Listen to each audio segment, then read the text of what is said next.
It's weird how opportunities come to us. And so I had written 10 Rules for Faking It, a book that I love. It was my first book with St. Martin's Press.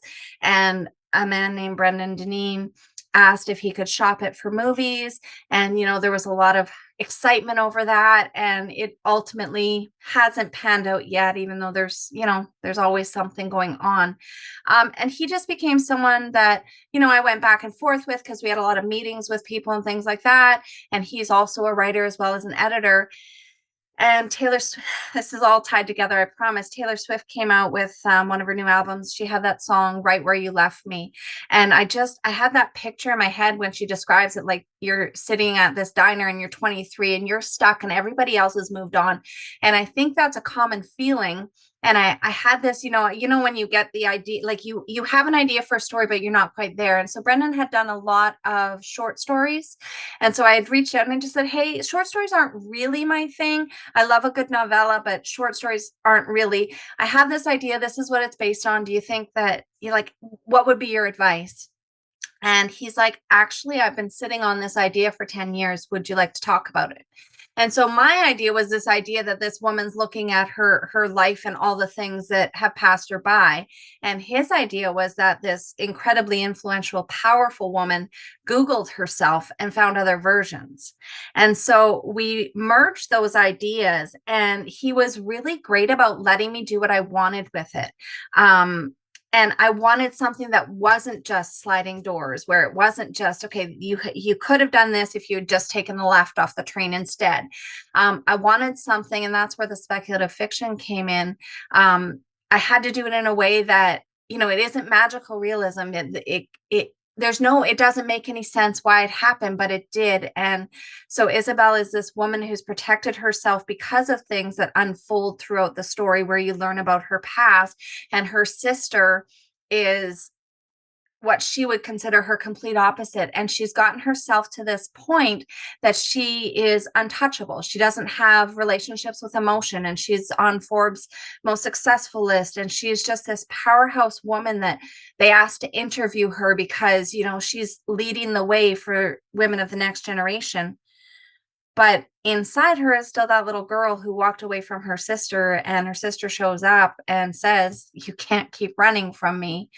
And they go on this journey, and they're completely estranged, and they both have their reasons, and they go on this journey to find the different versions of herself that exist. And the cool piece, I really love this story. It doesn't get a lot of it hasn't received a lot of notice yet, but I truly feel proud of it because they go on this journey together, and it teaches both of them about themselves. But when Isabel talks to one of the other versions of herself, she's still her.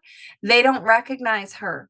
It's truly her as someone else. So she's getting to see herself with these tangled emotions that she doesn't let herself have. And with these complicated, where she cut off her family, she's got these complicated connections with her family in this other life. And she's not reaching for anything in one of the lives professionally that she can't understand, when she's looking at herself like, what are you doing? You're subpar. Why are you not reaching?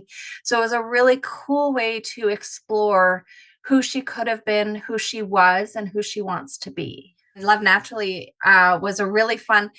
With a lot of my rom-coms, I just get this picture in my head of like the opening scene, and I had this picture of this girl who is so excited to move her relationship forward that she buys her boyfriend this trip to a fishing lodge, something she would never want to go do. But she's like, hey, I'm willing to do the things you love. And he breaks up with her. Well, she breaks up with him after he asks if he can take a friend instead of her.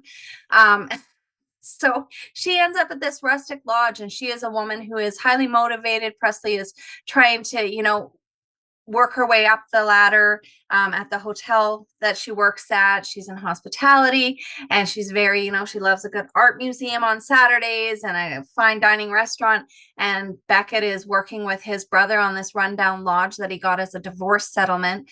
And Presley shows up, and it couldn't be more obvious that she does not belong there.